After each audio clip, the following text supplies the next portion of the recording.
Imaginez un monde où la couleur a disparu, où le seul moteur qui pousse à avancer est une petite flamme, presque invisible, mais essentielle. Aujourd'hui, nous allons parcourir La Route, ce joyau de 2009 qui, bien que beaucoup l'aient laissé passer, a profondément marqué le cinéma post-apocalyptique. Prêt à plonger dans ce désert désolé guidé par John Ilcoa? C'est parti. La Route n'est pas simplement une adaptation de plus d'un roman célèbre. C'est l'essence même de ce que signifie traduire la littérature en langage cinématographique, sans en perdre la moindre goutte d'âme.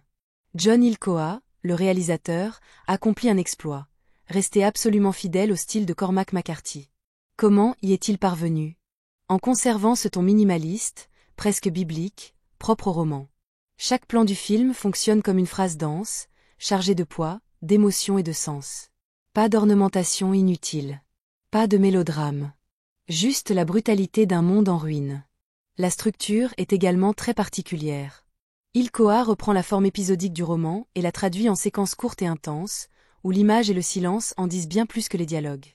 Et puisqu'on parle d'image, il faut souligner l'atmosphère du film. Elle devient presque un personnage à part entière.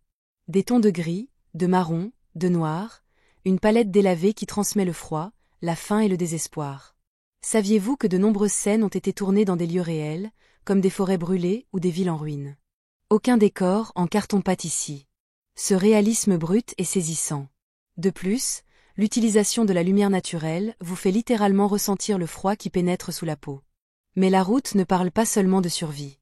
Elle traite d'un sujet beaucoup plus profond, préserver l'humanité au milieu de la désolation. Le père et le fils, magistralement interprétés par Viggo Mortensen et Cody Smith-McPhee, ne cherchent pas seulement de la nourriture ou un abri. Ils portent le feu. Une flamme symbolique qui représente la bonté, l'éthique et l'amour, même lorsque tout semble perdu. Chaque décision dans l'histoire pose un dilemme moral, aider ou se méfier. Partager ou se protéger. Pardonner ou attaquer. Ce sont des choix qui nous confrontent, nous spectateurs, que ferions-nous à leur place? Viggo Mortensen, impressionnant comme toujours, transmet un désespoir contenu sans jamais sombrer dans l'excès. Et le jeune Cody Smith-McPhee équilibre la dureté du récit avec une innocence déchirante.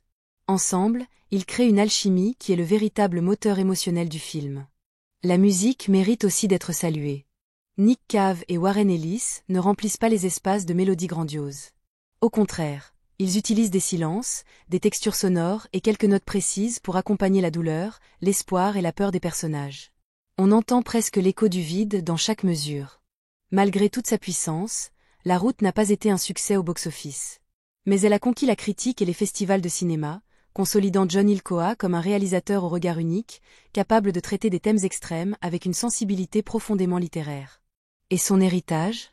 Depuis sa sortie, ce film est devenu une référence pour d'autres récits post-apocalyptiques qui cherchent à aller au-delà de l'action et à explorer, avant tout, l'âme humaine. La Route n'est pas un film facile. Il ne cherche pas à vous divertir. Il cherche à vous bouleverser de l'intérieur. À une époque où les dystopies sont souvent plus du spectacle que de la réflexion, Ilcoa nous rappelle que les véritables monstres ne sont pas à l'extérieur. Le véritable défi est de garder vivante l'étincelle d'humanité en nous. Et maintenant je vous pose la question. Avez-vous déjà vu un film qui vous a fait réfléchir sur ce que cela signifie réellement de porter le feu? Dans un monde détruit, pensez-vous que vous pourriez maintenir cette étincelle vivante? Je vous lis dans les commentaires. À très bientôt.